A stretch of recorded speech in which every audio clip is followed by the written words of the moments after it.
Why does your money feel worthless? Why is it that every time you go to the grocery store, your cart is half empty but your bill is twice as high? Why does it feel like you are working harder just to fall further behind? You've been told this is inflation, that it's a temporary side effect of a complex economy.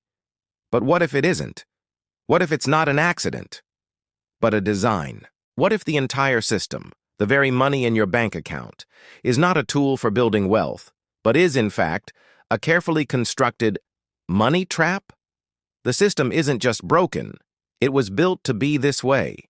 To understand what is happening to your wallet in 2026, you cannot start with today's news. You have to go back. Back to a cold November night in 1910, on a private island, where a secret meeting would seal America's financial fate forever. The story begins on Jekyll Island, Georgia, a private, exclusive club for the world's most powerful men. In 1910, a small group of men boarded a train car in secret.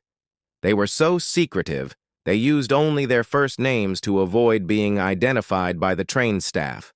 Who were these men? They were Senator Nelson Aldrich, the father-in-law of John D. Rockefeller, Jr.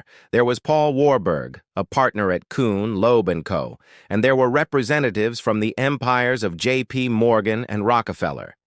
Together, these men represented an estimated 1/4 of the entire world's wealth.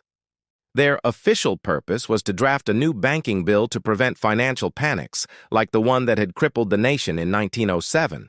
Their real purpose was to create a cartel.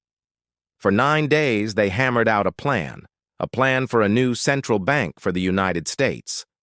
They knew the American public was deeply suspicious of a powerful central bank, so they had to design it to look like it was part of the government. But it would be a bank owned by private banks. This plan was the Federal Reserve Act. They handed their secret plan to their political allies. And on December 23, 1913, just 2 days before Christmas, when most of Congress had gone home, President Woodrow Wilson signed the Federal Reserve Act into law. In that moment, the money trap was set. You see, the Federal Reserve was given two incredible, terrifying powers. First, the power to control interest rates, meaning they could decide how cheap or expensive it is for you and for the government to borrow money. And second, the power to create money from nothing. Before 1913, the dollar was backed by gold. It was real. It was finite. The Federal Reserve System replaced that. It created the fiat dollar, money backed by only one thing: a promise from the government. And what is the first thing a government does when it has a magic bank that can print money?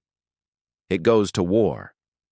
World War I, World War II, the conflicts in Korea and Vietnam, all funded by the government borrowing money from the Federal Reserve, which simply printed the money to lend to them. But here is the trap. The Fed doesn't give the money, it lends it at interest. If the government borrows $100, it has to pay back $105. But where does that extra $5 of interest come from? The government has to go back to the Fed and borrow more. It is a system designed for one thing: debt. Perpetual, inescapable debt. The Fed broke system is not a bug. It is the system. This is why inflation happens.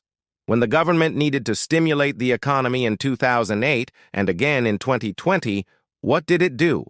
The Fed printed trillions of dollars.